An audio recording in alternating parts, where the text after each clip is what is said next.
are honored to have members of Springfield's Dinh Quang Buddhist Temple with us this evening to share Buddha's teachings and the Buddhist practices with us. Please join me in welcoming David and Holly Ketchum, Rihanna Pulley, Kyle Clymore, and Guy DeVault.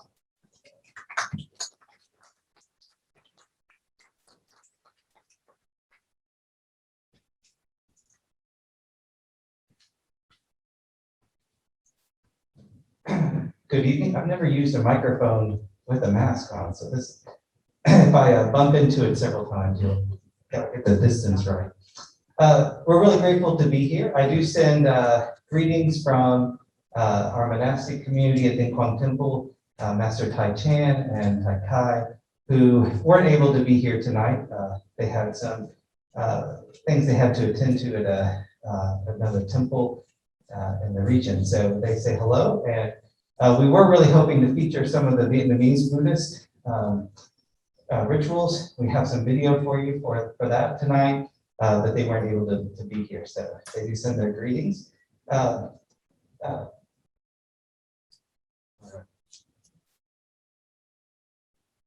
Maybe.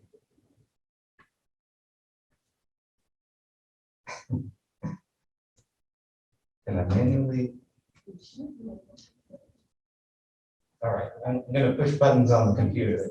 So if you've never had a chance to visit Dinh Quang Temple here in Springfield, it's on High Street, West High Street, and you're welcome to come and visit us. We have ecumenical and interfaith and no faith service in English on Saturday mornings that you're welcome to join us for, or you can email us to schedule a tour that we're able to do from time to time.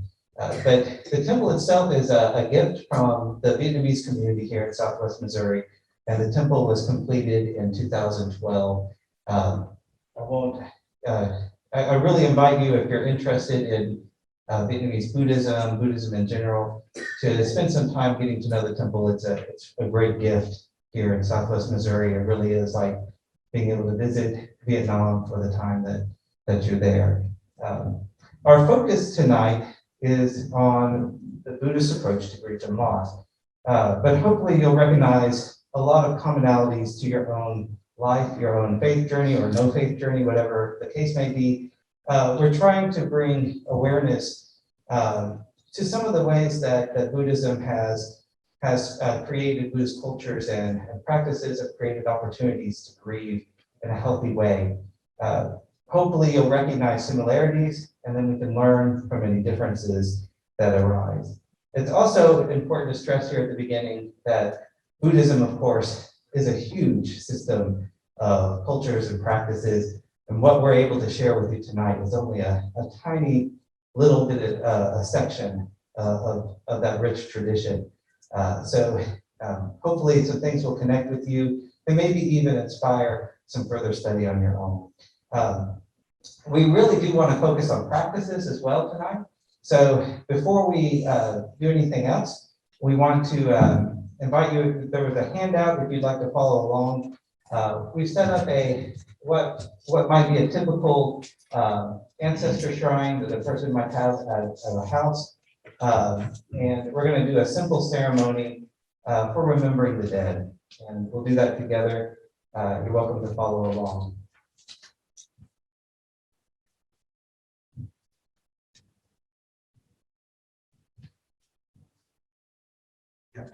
You want to get close enough to read.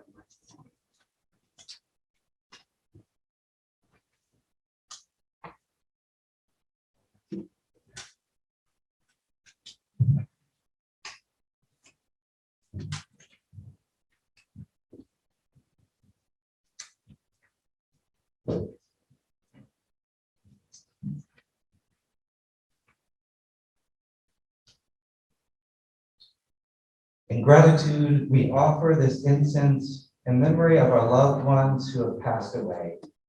May it be fragrant as earth herself, reflecting our careful efforts, our wholehearted awareness, and the fruit of understanding slowly ripening.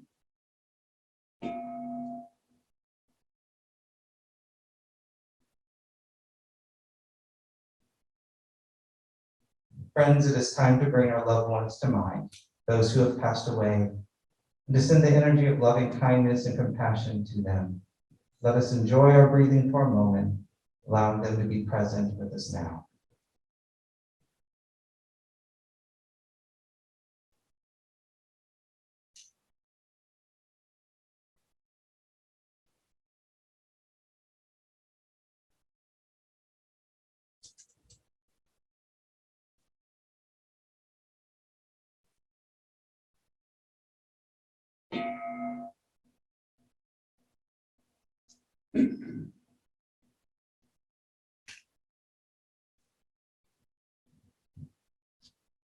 Now let us chant the 5 subjects for frequent recollection.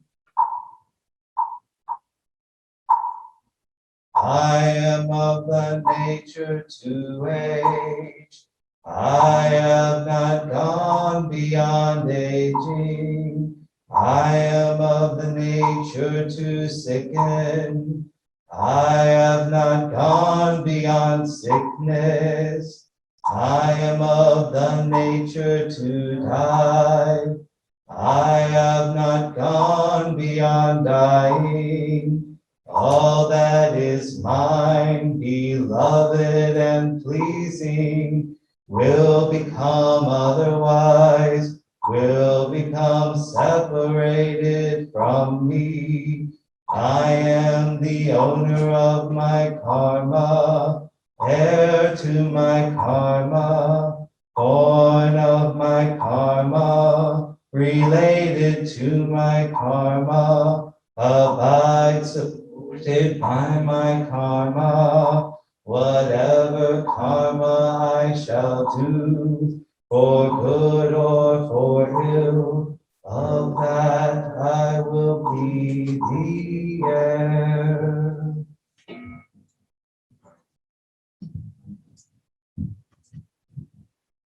This is a reading from Thich Nhat Hanh. The Venerable Thich Nhat Hanh is a Vietnamese monk who established Quang village in France. You'll hear a little more about him and his practice as we go. In the practice of Buddhism, dying is very important. It's as important as living. Death is as important as having been, because birth and death are.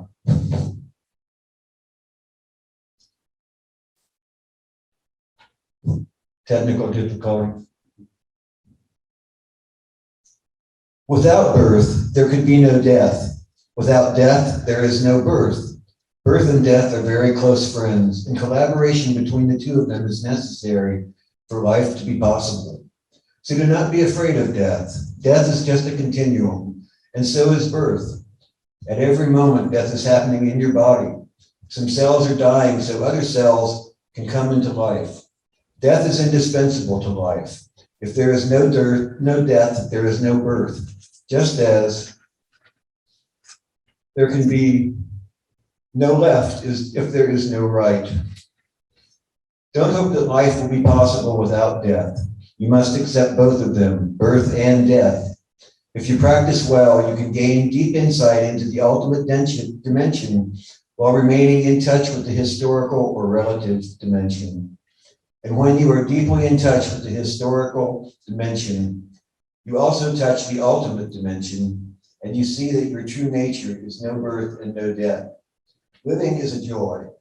Dying in order to begin again is also a joy. Starting over is a wonderful thing, and we are starting over constantly.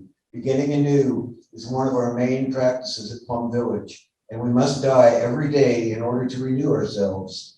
In order to make a fresh start, learning to die is a very profound practice.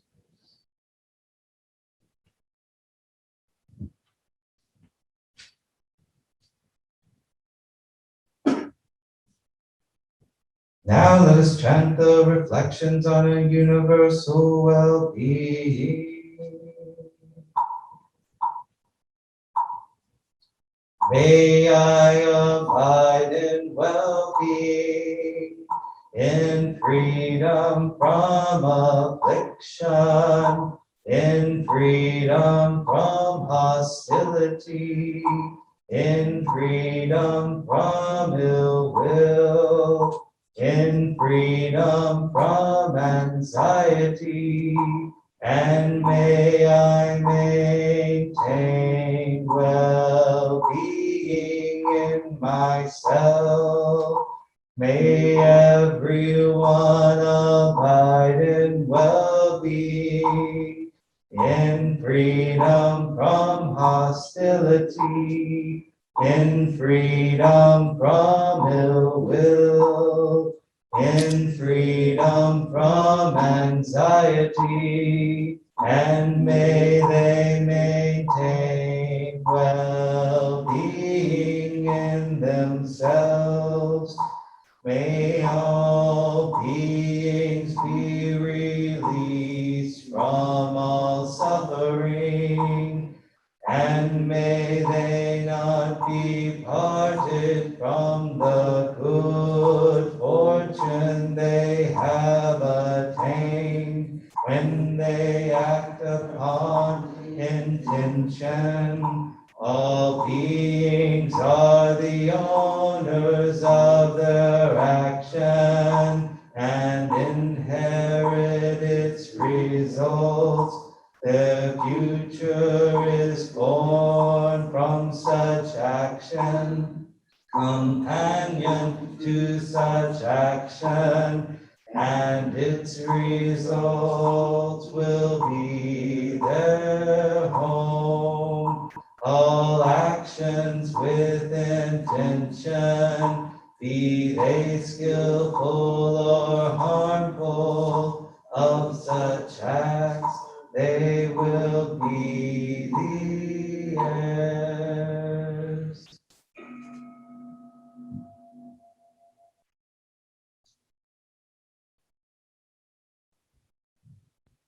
The peace and joy of the entire world, including the worlds of the living and the dead, depend upon our own peace and joy in this moment. With all my heart and one pointed mind, I begin anew for the benefit of myself, others, and my ancestors.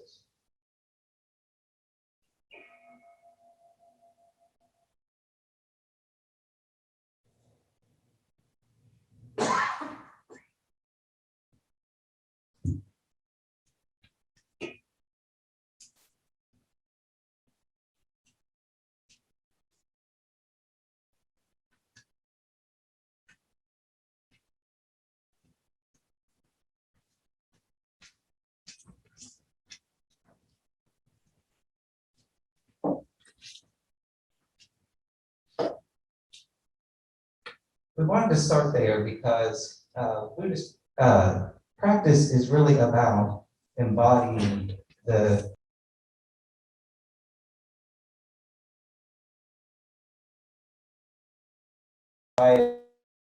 until her son passes away. She becomes convinced that her son can be brought back to life, and she is just overwhelmed with her grief. It says in the text, it says grief to the point of madness. That's an experience I think most of us could probably relate to. And this was about as extreme as it become. And the story, it's quite graphic. I won't share all of it, but she's actually convinced she can bring her son back to life, and she's carrying his body from house to house, begging for medicine to bring him back to life. And the people are not, her neighbors are not too friendly about that experience. They're like, what do you think you're doing, kind of thing, and say things like, well, what good is medicine now? And her grief becomes more and more intense until a wise man compassionately says, why don't you go ask the Buddha for some help? She goes to the Buddha, and he perceives her condition, and she's already been going house to house, right?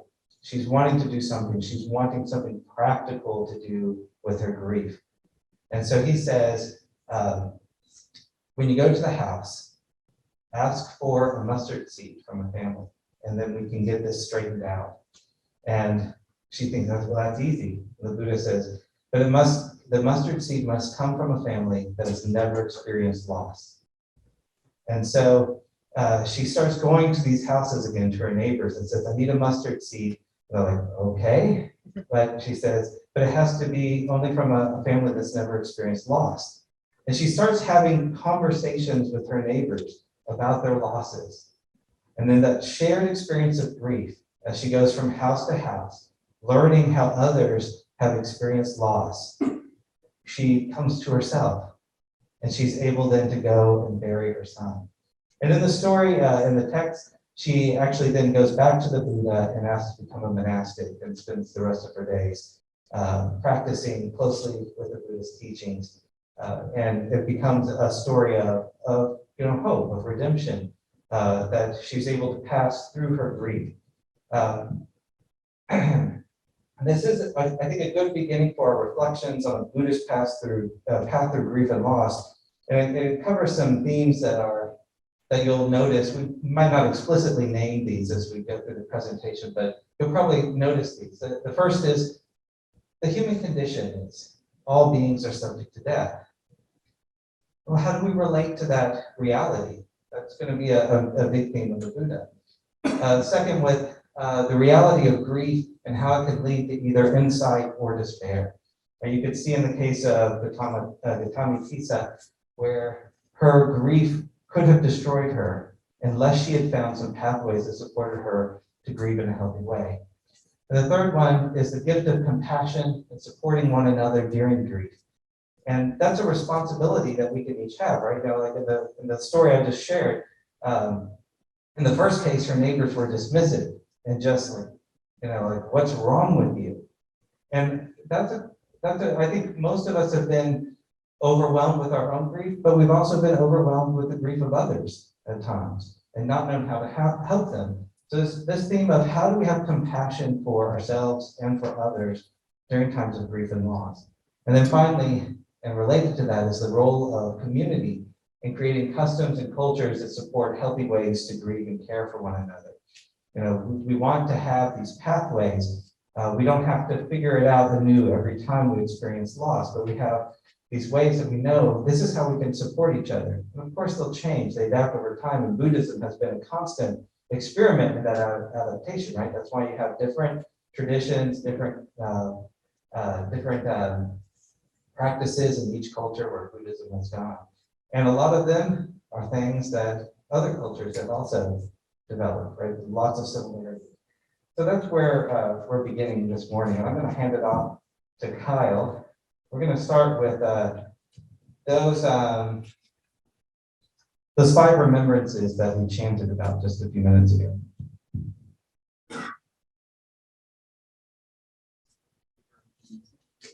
Yes, that was the easiest way for me.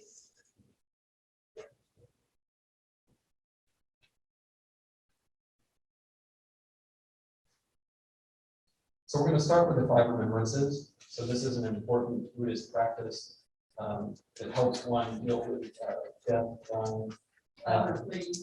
and grief. Sorry.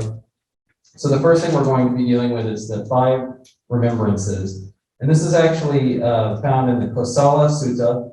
Sutta is kind of like a book of Buddhist scriptures.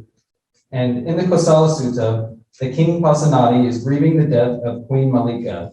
The king is devastated, sitting there miserable, sick at heart, his shoulders drooping, face down, brooding, at a loss for words. The Buddha responds with compassion, offering a teaching for his friend. The Buddha says, "These are 5 things, great king, that cannot be gotten by a contemplative, a Brahman, a Deva, a Mara, a Brahma, or anyone at all in the world." Which 5? And those groups that he's explaining are like wise men or holy men, the holiest men of Hinduism. So we're thinking about 2,500 years ago in India. So even the holiest of Hindu holy men and all the gods and all the demons don't have something as strong as this teaching that we're about to hear to deal with death. And that teaching, the 5 things the Buddha gave us. May what is subject to aging not age. This is something that cannot be gotten by a contemplative, a holy man, a deva, a demon, a god, or anyone at all in the world. May what is subject to illness not grow ill. May what is subject to death not die. May what is subject to ending not end. May what is subject to destruction not be destroyed. This may sound like a harsh teaching in response to the Queen's death, but it was offered as a way to return to the present moment. Just as importantly, it was offered in the context of a close friendship. Queen Malika had been a devoted follower of the Buddhist teaching, as was King Pasenadi, who often sought the Buddha for advice. And one well-known story near the beginning of their friendship, the king is confused about one of the Buddhist teachings. The king remembered them once hearing the Buddha say this, quote, "It is the dear ones whom we love that bring sorrow and lamentation, pain, grief, and despair." The king asked Queen Malika whether she agreed with the Buddha. "How can a loved one bring sorrow?" wondered the king. She then asked the king, "Sire, what is your opinion? Is Princess Vajira, your daughter, dear to you?" "Yes, Malika, she is very dear to me," said the king. "If some misfortune were to happen to Princess Vajira, would that bring sorrow and lamentation, pain, grief, and despair?" "Well, yes," said the king. "Sire, it was because of this that the Blessed One said that the dear ones with whom we love bring sorrow, lamentation, pain, grief, and despair." "Malika," said the king, "it is wonderful, it is marvelous, how far the Blessed One sees with understanding." So the Buddha is returning to this insight that those that we love, we want to cling to. The person we love the most, if their life was to end, well, of course we would be sad at this, right?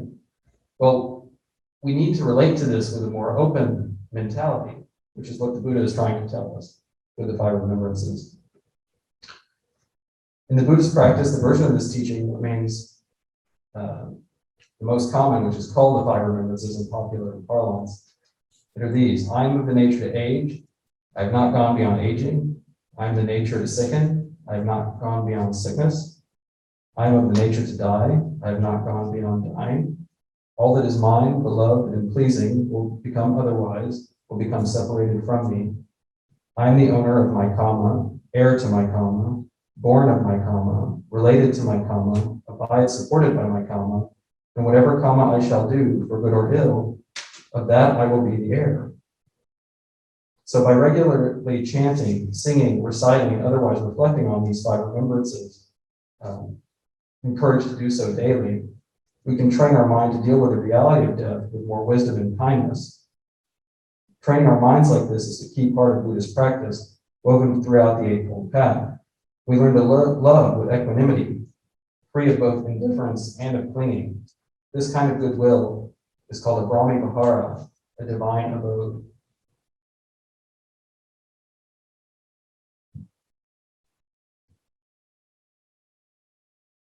So now we're going to talk a little bit about the customs and traditions. As you can see, this is the inside of our temple.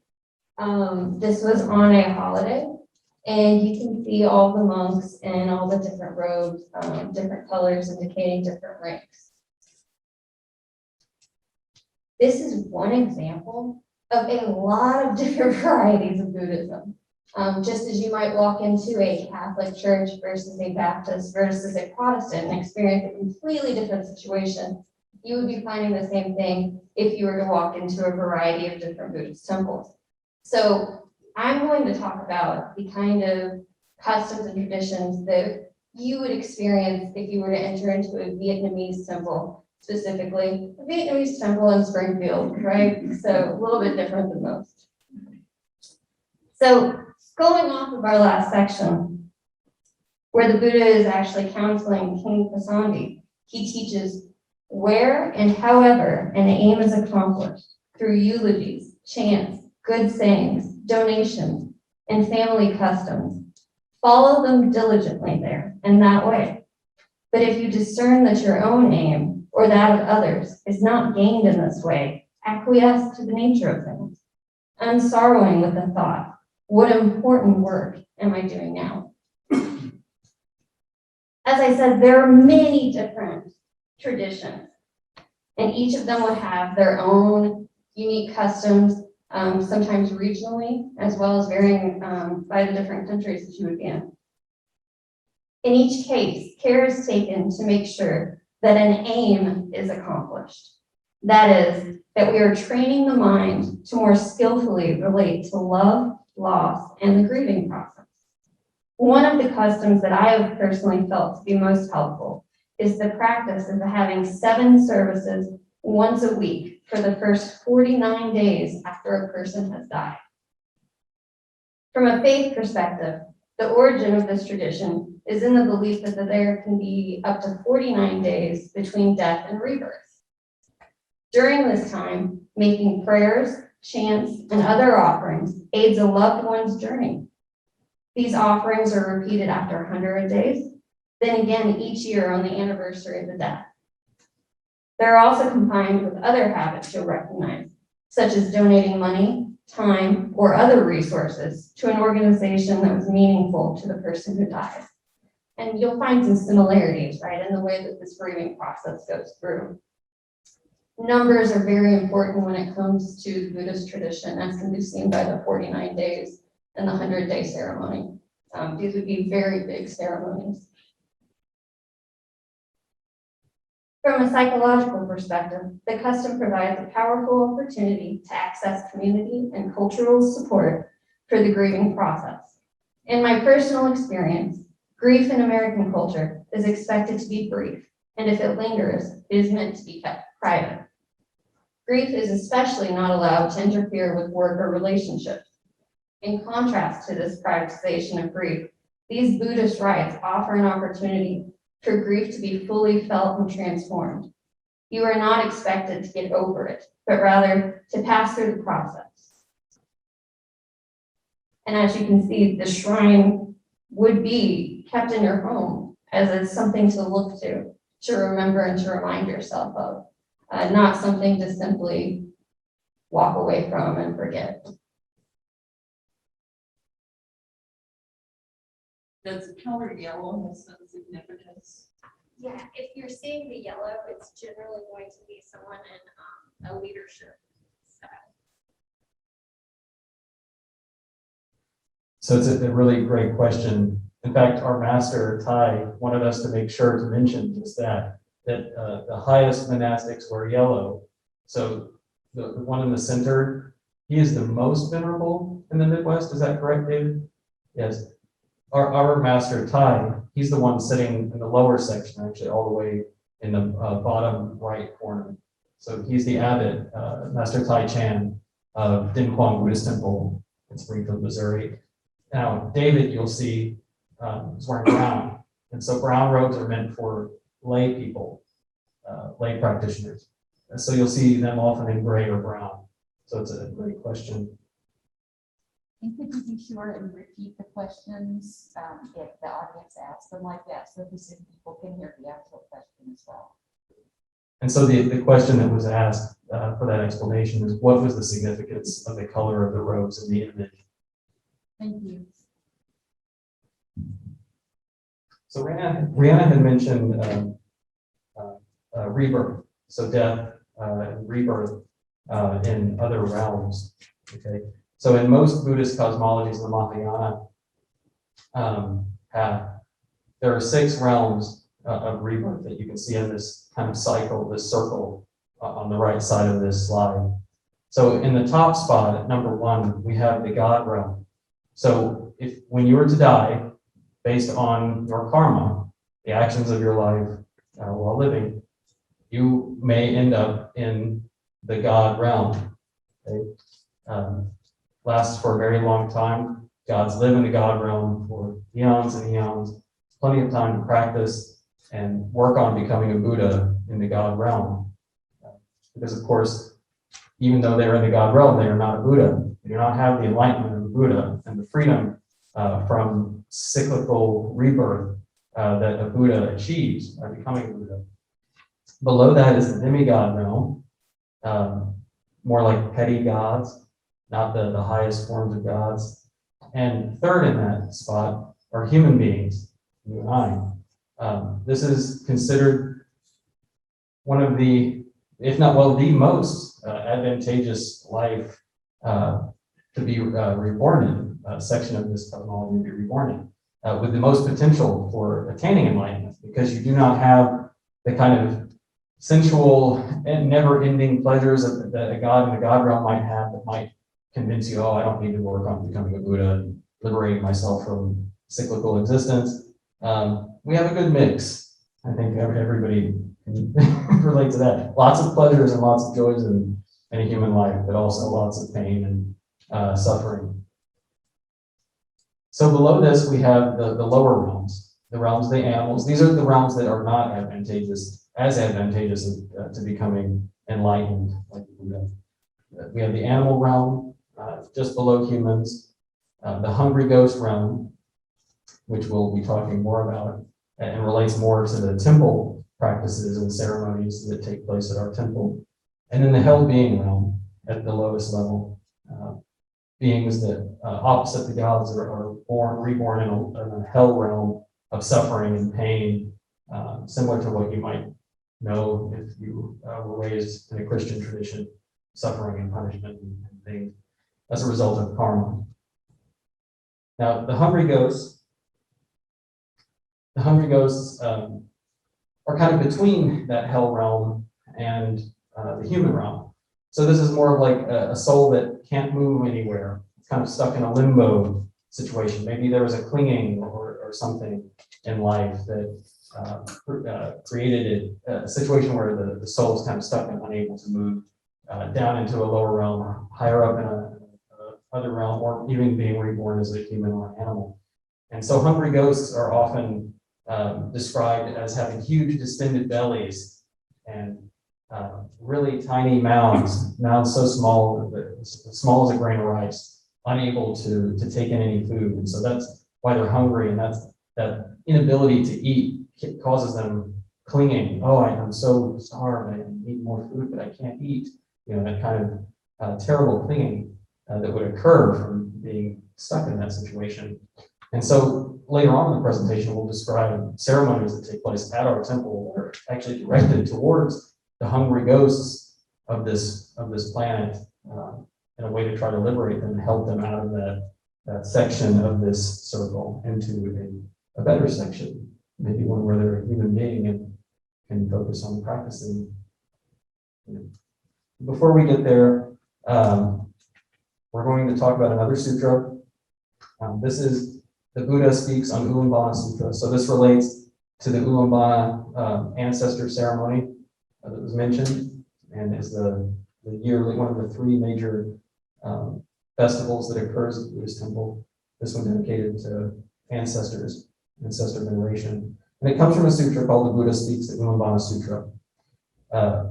It involves the monk Moggallana, who wants to express gratitude for his parents who have already passed away. He realizes that his mother was reborn and suffering in the hungry ghost realm, so she's a hungry ghost. They're a powerful symbol of craving and clinging, never satisfied. So Moggallana, moved with compassion and filial gratitude, wants to help his mother, but the food he offers turns into burning coals in her mouth. Uncertain about what to do with a broken heart, Moggallana goes to the Buddha for advice. The Buddha explains that it will take the entire monastic community to help, and so sets aside the Ulambana ceremony to devote to ancestors of 7 generations. At that time, the sutra explains, Moggallana's mother obtained liberation from 1 kalpa of suffering as a hungry ghost. When asked if others can benefit in this way, the Buddha is delighted and encourages everyone to practice the Ulambana ceremony each year.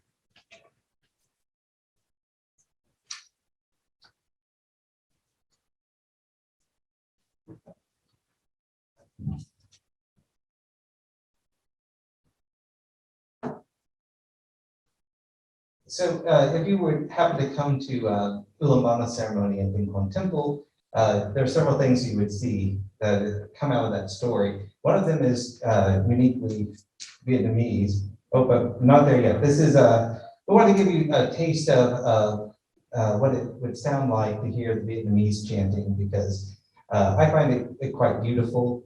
I'm going to try to. So for those on Zoom, let us know that the sound is coming through, because I'm going to have to use the microphone to the computer mic. So we'll adjust it. This is a short clip of chanting at Ulambana ceremony at Dinh Quang Temple.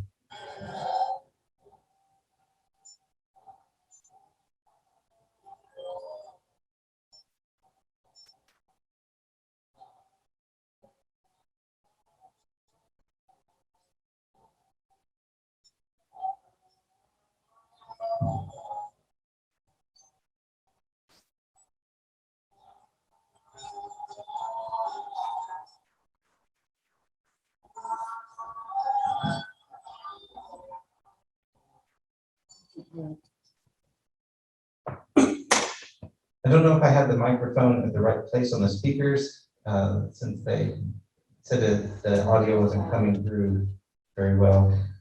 You know what we can do though is I don't know if this is possible to share links to those videos. So apologize if the audio isn't coming through, but maybe that will be. Send them to me, David, I'll send them on. Yeah, so you have access to that Google Drive, I believe, already. And feel free to share those videos if anyone wants to hear those. Oh, I have to tell it, I don't want it to play again. I want the next slide. There we go. I might learn how to do PowerPoint. This is just a snapshot of the main temple in the Buddha Hall at Ulambana. You can see several aspects that are important in a lot of Buddhist traditions in terms of the elements that are included. You have the Buddha and the Bodhisattvas in front of him with a row of Buddhists there. But often Buddhist altars will have all four of the classical elements involved in an altar. So you have the earth element represented by the fruit and the flowers, which also go with impermanence because they're going to spoil pretty quickly. You have the air element with the incense, the smoke rising up to the air. You'll have a fire element, which will be candles in these white lotus candle holders, and also the lighting. You can see flashing lights, like Christmas style lights, right? That's the fire element. And then the water element, I don't think we have in this particular picture, but you'll often see offerings of water or tea or rice porridge. That will be a water offering. Down below, you can see this is the tradition that's unique to Vietnamese Buddhism. It's a flower ceremony, and one of the reasons I wanted to share it is because I don't know about you, but growing up, we always had Mother's Day. You would go to church and hand out the roses, the carnations to everyone. But this is very similar. They will hand out, at least at Dinh Quang Temple, they'll offer you a white rose if one or more of your parents are deceased, a red rose if they are living, and then a yellow rose are especially for the monastics. Going back to the symbolism of the saffron robe was the color of choice because of the dye that was available to the Buddha in the jungles of India at the time. Saffron became, they would take scraps to make their robes, and they would use the dye to make that all the same color. That's how that tradition started. Just a quick picture of the rose ceremony, something that you would recognize pretty easily. And then here is, we have two shrines at the temple that are always there. The first is, ancestor shrines. The first is a shrine to the teachers in our lineage and the temple's lineage who have passed away. There is a great deal of appreciation and respect for teachers who have made the Dharma available. And so you remember with gratitude your teachers, which anyone who's done any teaching can appreciate how special that would be if, people who were receiving the benefits of your teaching for generations were remembering, wow, we're really grateful you taught us those things. It's a special thing. And then this is the shrine at the temple for family members who have passed away. And you can see you're able to leave a small photo of your loved one that is displayed at the shrine, larger photos for people who are being especially remembered at that time, and then offerings. And here you can see the elements that I mentioned before, as well as the tea as a water element. And also you are able to put on the shrine favorite foods of your loved one, which is a nice thing. And then after that, you can take the food back and use it as a gift to someone, or to have a special time of thinking about your loved one yourself, because you dedicated that to them. And just another view of that same shrine.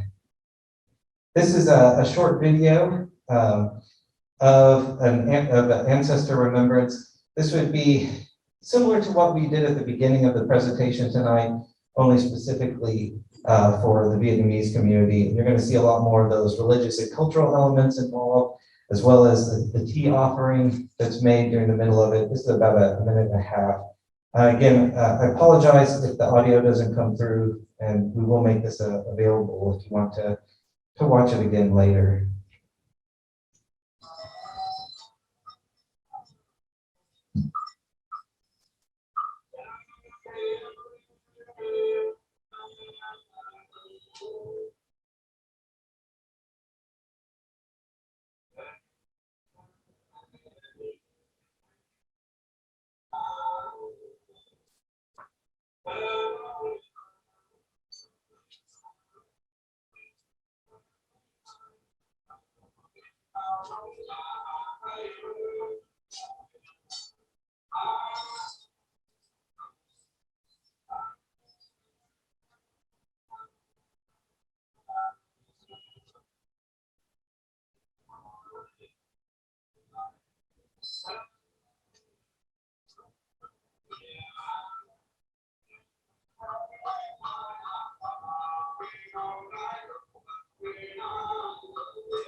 All right, so that gives you a taste of what that ceremony might look like in a traditional Vietnamese community and family.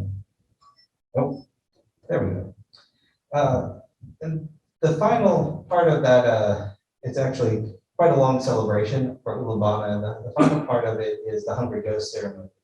And as Kyle and Rihanna both mentioned, Ulambana, the entire day is dedicated to ancestor remembrance and appreciation. And it relates to that story of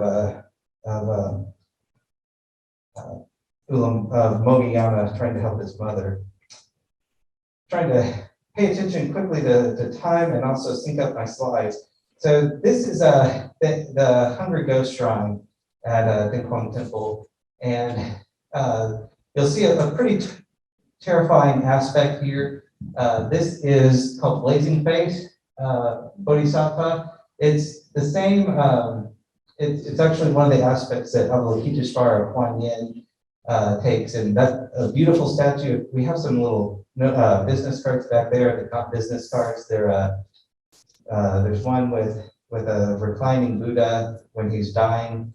That has the 5 remembrances on the back, and the other one has a beautiful statue that you would have seen at the standing out in the courtyard of the temple too. That's Kuan Yin, and this elegant regal image. She goes into the hungry ghost realm, but she can't take that aspect with her because it'll scare all the hungry ghosts away, right? So she goes in the aspect of blazing face as a commander of ghosts. And this is actually a very involved ceremony. Lots of offerings here, and you can see all the offerings are meant to be both symbolic and practical. So, for example, in this particular picture, there's traditional foods and everything, but all the foods on the back row are then used packed up into emergency meal kits and used to support food insecure folks who might need it. That we're partnering right now with Rare Breed to provide those kind of emergency meal kits. And so, you know, it's the whole thing is a learning, a way to train the mind for compassion, which is what Kuan Yin was doing in this archetypal story of going into the hungry ghost realm, is a chance to show compassion even on those who are beyond compassion. The hungry ghosts are typically things you would be terrified of, that you would feel helpless, didn't know how to help, and even scared for your own self. And instead of withdrawing in that fear and in that helplessness, this is encouraging people to develop the type of compassion that can encounter suffering, even that intensity of suffering, and act with compassion. So it's a very symbolic ceremony, and there's some wonderful symbolism there it's pretty technical that probably if you're a religious studies geek, like me, you would find very interesting. We'll pass that by for tonight and just let you see a little bit of the, and hear a little bit of the ceremony as they dedicate themselves and the offerings to works of compassion.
So there was a question, I think, about the large gong on the far right side of the screen. That's a large gong, and actually there's call and response in many of the Vietnamese ceremonies. We have a gong on one side and this big of a drum on the other side, and they do call and response back and forth. It's very evocative and powerful.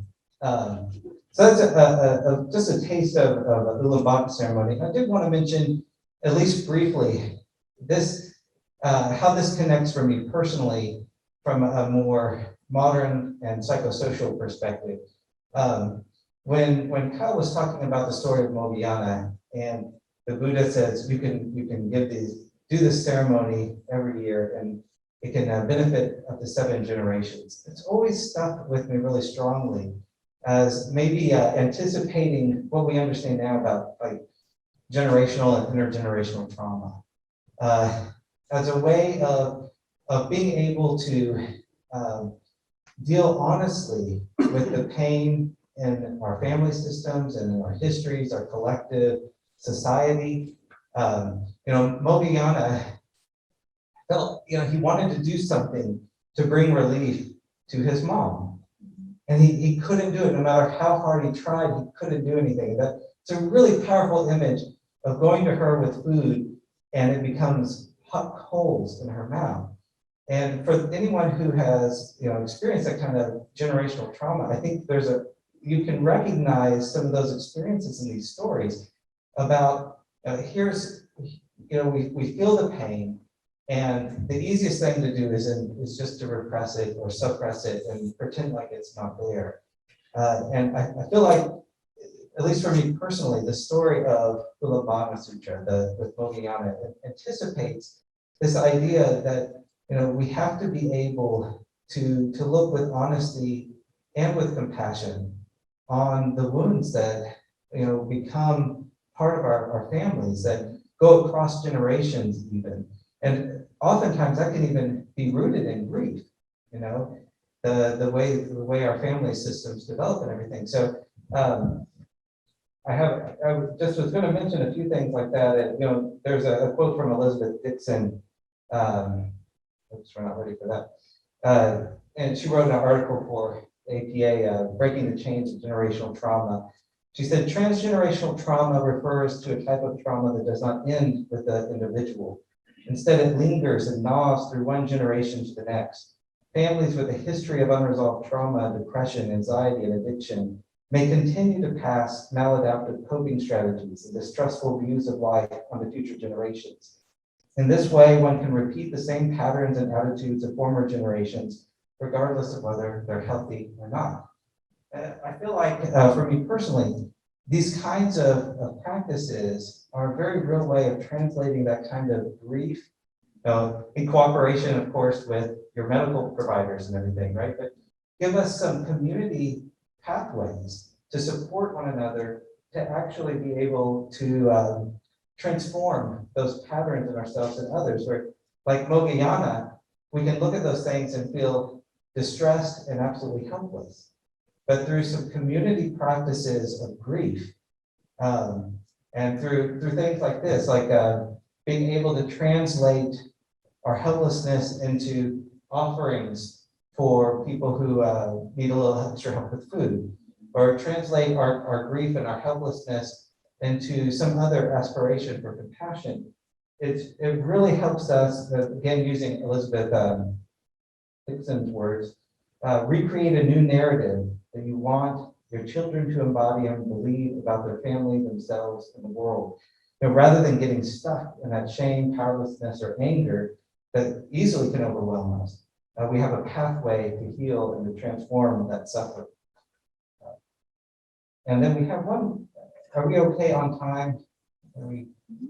Because we still have a little time for Q&A, I think, right? We want to wrap up with some reflections on caregiving and loss and grief, because I think that's also a really key thing. And Brianna, do you want to lead us through that?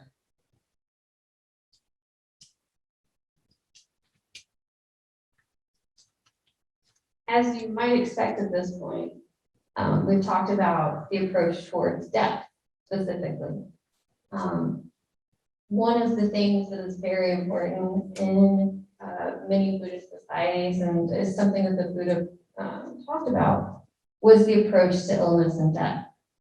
The main story that I'm just going to briefly talk about is what you're kind of seeing in this photo here, or this painting. The Buddha visits a monastic community and finds a monk desperately ill from dysentery. The Buddha discovers that no one is caring for the monk. Their excuse is that when he was well, this monk had done nothing for the others. The Buddha turns to his attendant and says, "Go fetch some water. We will wash this monk." And they do so, cleaning and placing the sick monk on a bed. Later that evening, the Buddha addresses the community of monastics, giving them a teaching on how the qualities that make a person more easy to tend to, and the qualities that make a person compassionate caregiver. These are wonderful qualities for us to aspire in the process of aging, illness, and death. A sick person endowed with 5 qualities is easy to tend to. He does what is amenable to his cure. He knows the proper amount and things amenable to his cure. He takes his medicine. He tells his symptoms as they actually are present to the nurse desiring his welfare, saying that they are worse when they are worse, improving when they are improving, or remaining the same when they are remaining the same. And he is the type who can endure bodily feelings that are painful, fierce, sharp, racking, repellent, disagreeable, life-threatening. A sick person endowed with these 5 qualities is easy to tend to. A nurse endowed with 5 qualities is fit to tend to the sick. They are competent at mixing medicine, knows what is amenable or unamenable to the patient's cure, taking away things that are unamenable and bringing things that are amenable. He is motivated by thoughts of goodwill, not by material gain. He does not get disgusted at cleaning up excrement, urine, saliva, or vomit. And he is competent at instructing, urging, rousing, and encouraging the sick person at the proper occasions with a talk on Dhamma. A nurse endowed with these 5 qualities is fit to tend to the sick. This is a part of the Buddha's path through grief and loss.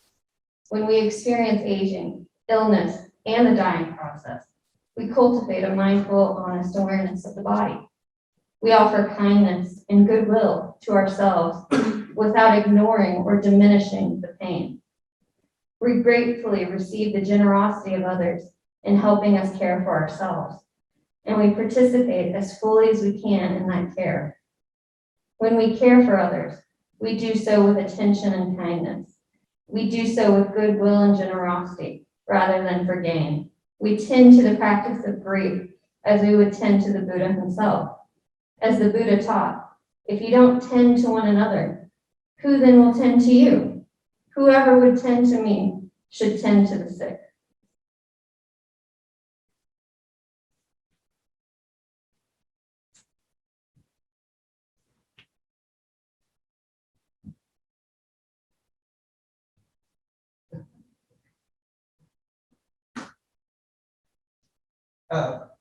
We thought we would, as we prepare for question and answer time, also just give a chance, a brief chance for a few of us to share our own journeys through grief and loss and how Buddhist practice has influenced those. So I think, Guy, do you have a reading that you want to do?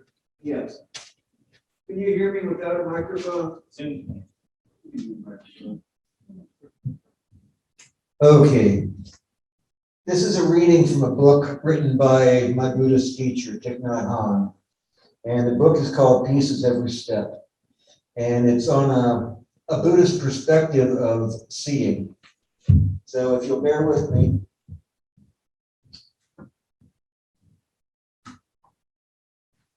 Interbeing.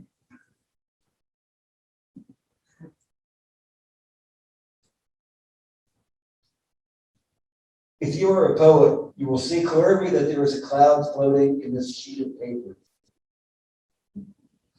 Without a cloud, there will be no rain. Without rain, the trees cannot grow. Without trees, we cannot make paper. The cloud is essential for the paper to exist. If the cloud is not there, the sheet of paper cannot be here either. So we can say that the cloud and the paper are. Interbeing is a word that is not in the dictionary yet. But if we combine the prefix inter with the verb to be, we have a new verb, interbeing. If we look into a piece of paper even more deeply, we can see the sunshine in it. Without sunshine, the forest cannot grow. In fact, nothing can grow without sunshine. And so we know that the sunshine is also in this sheet of paper. The paper and the sunshine are. And if we continue to look, we see the logger who cut the tree and brought it to the mill to be transformed into paper. And we see wheat. We know that the logger cannot exist without his daily bread. And therefore the wheat that became his bread is also in this sheet of paper. The logger's father and mother are in it too. When we look in this way, we see that without all of these things, this sheet of paper cannot exist.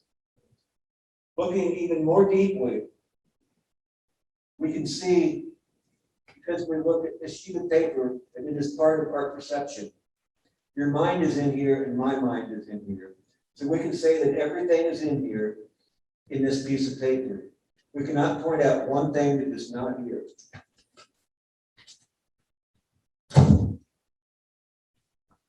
Time, space, the earth, the rain, the minerals in the soil, the sunshine, the cloud, the river, the heat. Everything coexists with this sheet of paper. That is why I think the word interbeing should be in the dictionary. To be is to interbe. We cannot just by ourselves be alone. We have to interbe with every other thing. This sheet of paper is because everything else is. Suppose we try to return one of the elements to its source. Suppose we return the sunshine to the sun. Do you think that this sheet of paper will be possible? No. Without the sunshine, nothing can be. And if we return the logger to his mother, then we have no sheet of paper either. The fact is that this sheet of paper is made up only of non-paper elements. And if we turn these non-paper elements to their source, then there can be no paper at all. Without non-paper elements like mind, logger, sunshine, and so on, there will be no paper. As thin as this sheet of paper is, it contains everything in the universe in it. I've used that reading a few times, once at the uncle's funeral, and my uncle was kind of the black sheep of the family. My grandfather and my grandmother were both ministers, Southern Christian Church. And my uncle was a Buddhist. So I was asked to say something at the funeral that would cross the boundaries between being a Christian and being a Buddhist. So this is the reading that I chose for that, and I hope you can see why. So I'm going to pass it on to the next.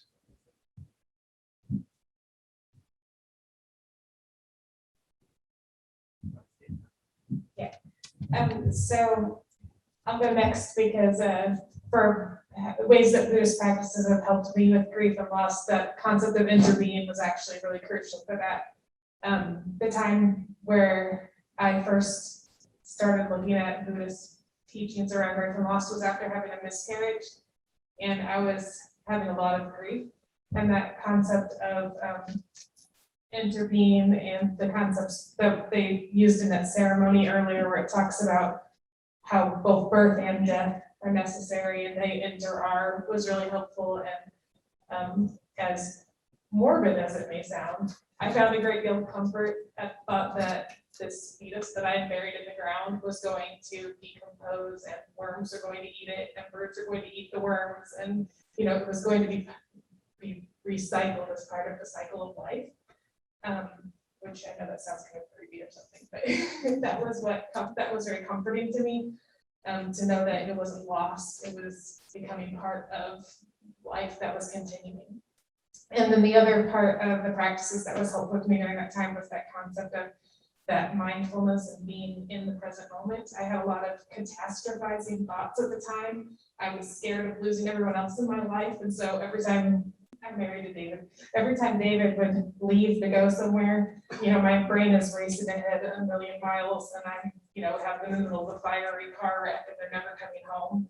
And it was really hard to, to be okay with that kind of stuff going on in my mind all the time. And so I used those Buddhist practices of coming back to the moment and, feeling the soap on my hands as I wash the dishes, smelling the smells, doing those kind of things to stop that spiraling that my mind was doing so that I could be present and not be caught up in all the anxiety and fear.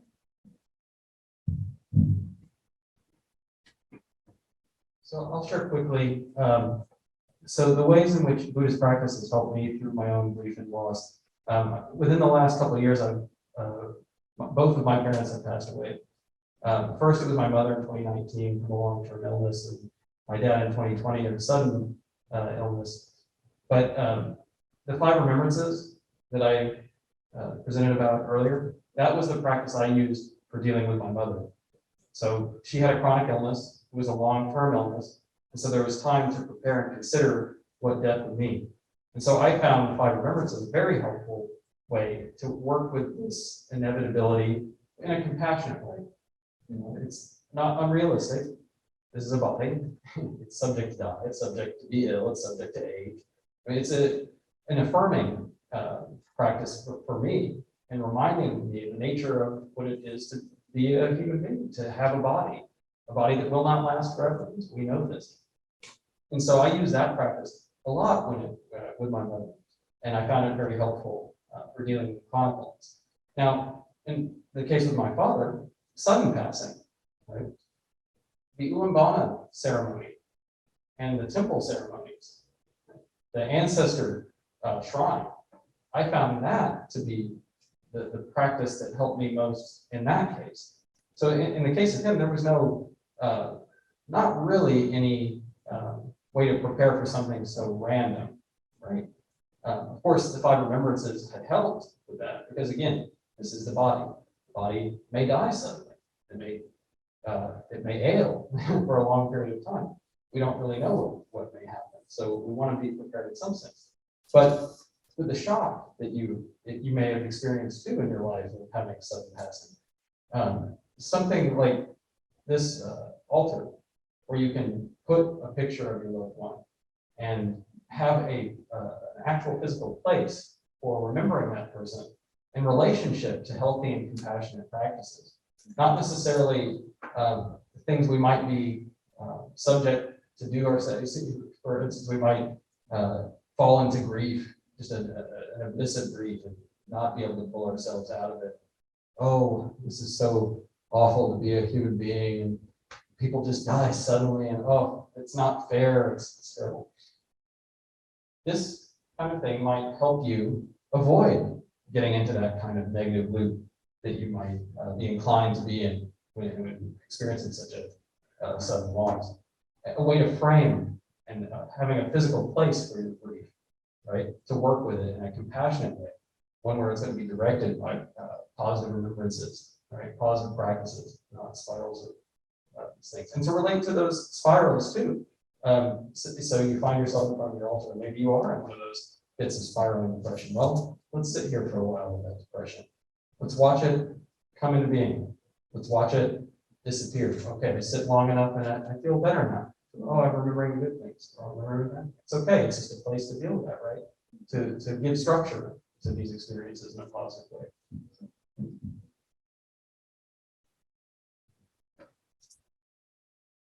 So I'll speak very briefly.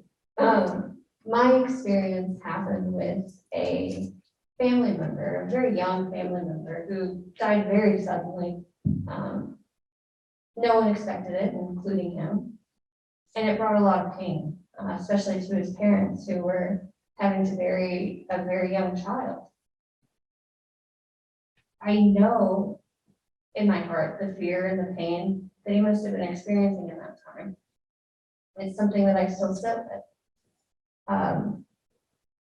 One of the great things about Buddhism for me was actually the hungry ghost ceremony.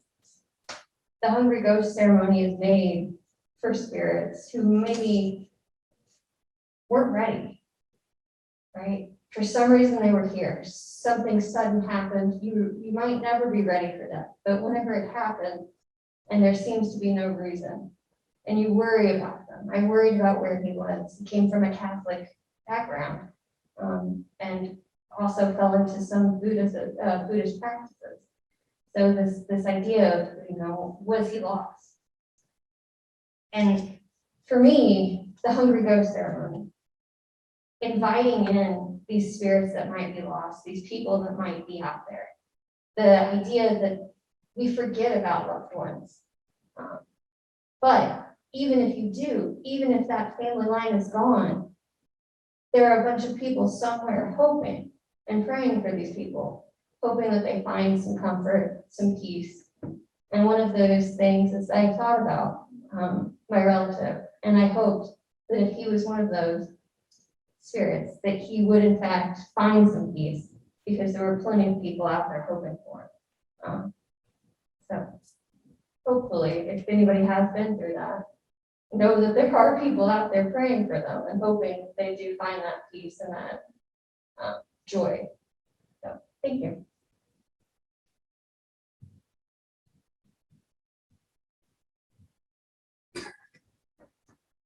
As we transition to a few minutes of Q&A, just leaving you with this reflection from Ajahn Amaro from a writing he gave on death, a cause for brightness. The customs of gathering together, taking precepts, making offerings, and dedicating the merit to benefit an individual are ways of taking that feeling of sadness and loss on the occasion of a person's death and uniting it with an act which is intrinsically wholesome, a brightening act of generosity and kindness. Acts of generosity and dedicating merit bring happiness, brightness, and invigoration to the mind and the heart. Over time, a succession of gatherings, making offerings, and creating wholesome karma in relationship to that person slowly transforms the occasion of their death from being something associated with an experience of loss and absence into something that is much more cause for brightness and happiness to arise. And that, I think, is a wonderful summary of a Buddhist path through grief and loss. So if we have a few minutes for question and answer, but before we do that, just also let me say thank you for your attention here and online. Appreciate you all being here tonight for this exploration. So we did have one question on Zoom. That I wanted to pull up real quick. What is the significance of the oranges? That's just the fruit offering. Okay. So the oranges and mangoes, they fit on a little plate. A practical thing. We have a small altar, so we need to fit on there. So can you read that question first? Can you see that? What is the role of women in the Buddhist faith related to the process of grieving and loss? And that's one of those questions that is going to vary from tradition to tradition. I don't know, do one of you have a good handle on this? In our ecumenical service, there's no difference. We have male, female, transgender, non-binary people, and we all, it's not gendered in any way. And you will find Buddhism, like all ancient religions, has some complicated histories in terms of patriarchy and misogyny, and you'll encounter those. But they're going to vary from place to place. I know that's not a satisfying answer, but I don't know if a short answer to give, except for it depends on what you're looking at, on what that's going to be. Yeah. In the beginning, you invited people to come and visit the temple, and I had also heard that it was still closed because of COVID. What is the situation now? So the question is the temple open? We have been pretty well closed to the public because of COVID. We are moving towards being more generally reopened. We're not completely public yet. However, we are holding services again on Saturday mornings right now. And people who are fully vaccinated against COVID-19 can come and join us for those services. We are wearing masks during the services again for the protection of our folks. If you're interested in that, feel free to talk to me about it or email the temple, and I would be glad to talk more about that. So we're kind of a soft reopening stage right now. We're not publicly saying everybody come and spend time with us, but the doors are open, just not wide open.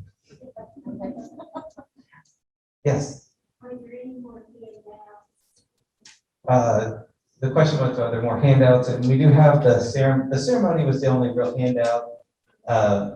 In case that was interesting, I knew it was going to be difficult to hear, so I appreciate the library providing those.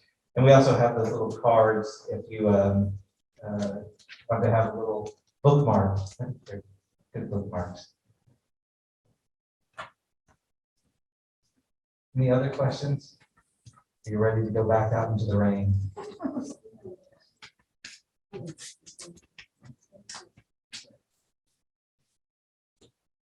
Any other questions online? I don't see any.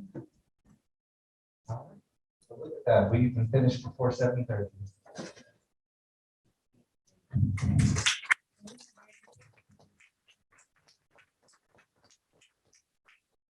Thank you, everyone, for sticking with us, and we appreciate your patience. If you don't mind filling out the program survey, we do appreciate your feedback, both for our virtual attendees and for those of you here in person. We also have our email sign-up list. I didn't want to pass it around. We're so spread out to distract from the presentation, but you're welcome to sign up on that on your way out the door and join us for the programs the rest of this week and next week.